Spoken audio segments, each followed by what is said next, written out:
நண்பர்களே, நீங்கள் பார்த்து கொண்டு இருப்பது உங்கள் கௌசிக ரிவ்யூ. சரி வாங்க வீடியோக்குள்ள போய் என்ன நடக்க போகுது அப்படின்னு சொல்லிட்டு பாத்தீங்கன்னா, நம்ம மல்லி இருக்காங்களா, அவங்க வந்து ஒரு பக்கம் தான் அண்ணனோட உசுரை காப்பாற்ற முடியுமா முடியாதா, மறுபக்கம் குழப்பத்துல குழம்பி போயிட்டு ஹாஸ்பிட்டல் நின்று இருக்காங்க. அந்த சமயத்துல நம்ம விஜய் எதிர்பார்த்த மாதிரி காசு வரும்னு சொல்லிட்டு ரொம்பவே ஆவலோட காத்துன்னு இருந்தாரு. ஆனா அந்த சமயத்துல திடீர்னு பேங்க்ல இருந்து விஜய்க்கு கால் வருது. அது என்னன்னு சொல்லிட்டு பாத்தீங்கன்னா, உங்களோட லேண்ட் ப்ராப்பர்ட்டி எல்லாமே இப்ப கேஸ்ல இருக்கு, அதனால இப்போதைக்கு எதுவும் பண்ண முடியாது எங்களால அப்படின்னு சொல்லிட்டு சொல்றாங்க. என்ன சார் என்ன சொல்றீங்க, எனக்கு ஒன்றும் புரியல அப்படின்னு சொல்லிட்டு நம்ம கௌதம் கேட்கிறாரு, விஜய் கேட்கிறாரு. உடனே என்ன சொல்றாங்க அப்படின்னு சொல்லிட்டு பார்த்தீங்கன்னா, அதாவது ராஜேஸ்வரின்றவங்க உங்க லேண்ட் மேல அவங்க வந்து கேஸ் போட்டுருக்காங்க. இது எனக்கு சேர்ந்த ப்ராப்பர்ட்டி, இதை வந்து என் தம்பி மட்டும் உரிமை கொண்டாந்து இருக்கான், இது எப்படி சட்டப்படி அப்ரூவல் ஆகும் அப்படின்னு சொல்லிட்டு கேஸ் போட்டிருக்காங்க அப்படின்ற விஷயம் தெரிய வருது. உடனே பார்க்கணுமே நம்ம விஜய் என்ன பண்றதுன்னு சொல்லிட்டு தெரியாம, என்னடா இது நமக்கு மட்டும் இந்த அளவுக்கு ஒரு பக்கம் பிரச்சனை மேல பிரச்சனை வந்துகிட்டே இருக்கு, கஷ்டத்துல இருக்கிற போது இது நமக்கு கை கொடுக்குன்னு பார்த்தா கஷ்டத்துல இருக்கும்போது நம்ம மேலும் மேலும் நம்மளை அடிச்சுதாங்க விடுது. இப்போ என்னதானே நம்ம பண்றது, இதுக்கு ஒரு வழியே இல்லையா குருநாதா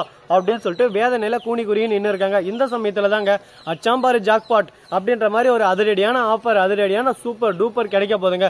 அப்படி என்ன ஆஃபர் கிடைக்க போகுது, என்ன பண்ண போறாங்க அப்படின்னு சொல்லிட்டு பாத்தீங்கன்னா, கரெக்டா நம்ம அதாவது விஜய் இருக்காருல, அவர் வந்து நேராக போறாரு ராஜேஸ்வரி கிட்ட. தான் பொண்டாட்டியோட அண்ணன் உயிர் முக்கியமா இல்லை இந்த சொத்து தான் எனக்கு முக்கியமா அப்படின்னு சொல்லிட்டு பார்த்தீங்கன்னா, எனக்கு சொத்து முக்கியம் இல்லை, எனக்கு எப்பயே 20 லட்சம் நீ கொடுத்தா அடுத்த செகண்ட் இந்த கேஸை வாபஸ் வாங்கினேன், உன் பேரில் எல்லாமே நான் ரெஜிஸ்டர் பண்ணி தந்துடுறேன் அப்படின்னு சொல்லிட்டு ஓப்பனாக விஜய் சொல்லிடுறாரு.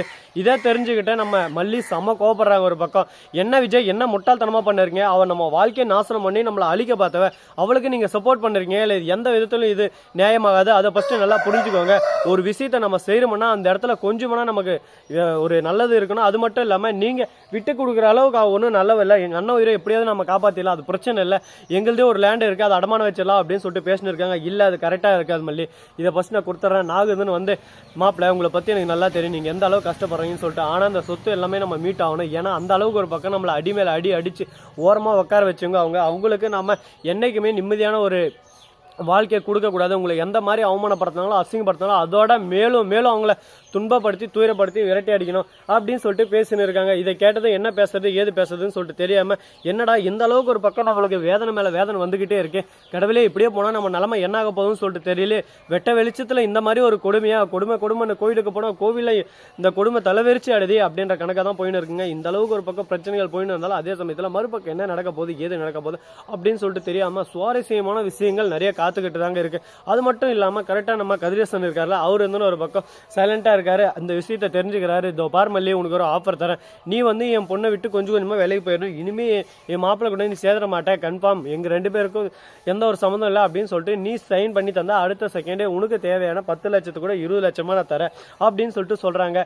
அந்த சமயத்துல என்ன யோசிக்கிறது, தான் அண்ணன் உயிரை காப்பாத்துறதா இல்ல விஜயோட வாழ்க்கை அடமான வச்சுதான் அண்ணன் உயிரை காப்பாத்துறோமோ, வேணாம் விஜய் சந்தோஷமா இருக்கட்டும், ரேணுகா அக்கா வந்துட்டாங்க, அவங்களுக்கு பிடிச்ச மாதிரி ரேணுகா அக்கா வந்துட்டாங்க அப்படின்னு சொல்லிட்டு விட்டு கொடுக்கலாமான்னு சொல்லிட்டு யோசிக்கலாம் திங்க் பண்ண. அந்த சமயத்தில் அவள் தான் ரேணுகாவே இல்லையா, அவள் தான் சுடறியே, அவளுக்காக என் வாழ்க்கையை நான் எதுக்கு விட்டு தரணும், என் வாழ்க்கையை யாருக்காக எதுக்காக விட்டு தர மாட்டேன், என்னோட விஜயை ஒரேடியாக அழிச்சிட்டு போயிடுவா, அதனால விஜய் எந்த அளவுக்கு முடியுமோ அந்த அளவுக்கு நான் தான் சேஃப்டியாக பார்த்துக்கணும் அப்படின்னு சொல்லிட்டு முடிவு எடுக்கிறாங்க. இந்த முடிவு கரெக்டான முடிவாக இருக்குமா, இது தரமான சம்பவமாக இருக்கா போதா அப்படின்னு சொல்லிட்டு நிறைய கேள்விகளாலும் ஒரு பக்கம் ஓடிக்கிட்டு தான் இருக்குது. இந்த மாதிரியெல்லாம் ஒரு பக்கம் போயிட்டு இருந்தாலும் அதே சமயத்தில் மறுபக்கம் என்ன நடக்க போகுது அப்படின்னு சொல்லிட்டு பார்த்தீங்கன்னா, நம்ம நிஷா இருக்காங்களா, அவங்க வந்து ஒரு பக்கம் மல்லி உன்னை சும்மா விடமாட்டேன், உன்னை எத்தனை ஒன்று பண்ணியே தருவேன், என் அக்காவோட வாழ்க்கையில் குறுக்க வர உன் வாழ்க்கையே இல்லாமல் நான் பண்ண போகிறேன் அப்படின்னு சொல்லிட்டு சவால் விட்டுன்னு இருக்காங்க. என்னடா இவ ஒரு பக்கம் நசன சவால் அது இதுன்னு விட்டுன்னு இருக்கா, இவளுக்கு வேறு வேலையே இருக்காதடா அப்படின்னு சொல்லிட்டு பார்த்தீங்கன்னா, என்னங்க பண்ணுறது, வாழ்க்கைன்னா இந்த மாதிரி நிறைய பிரச்சனைகள் நிறைய தொந்தரவுகள் வந்துகிட்டே தான் இருக்கும்.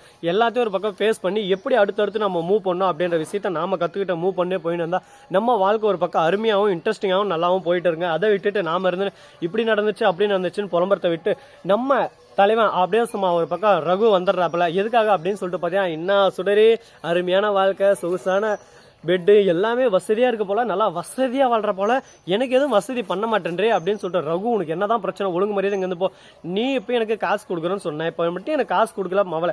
அடுத்த செகண்டே நான் அந்த விஜய் கிட்டேயும் மறுபக்கம் கதிரேசன் கிட்ட உண்மையாக சொல்லுவாங்க, அவங்க 2 பேரும் ஜுட்டி மேலே பிடிச்சின்னு தர தர தர தர தர தரன்னு இழுத்துன்னு போய் வெளியே தள்ளுவாங்க.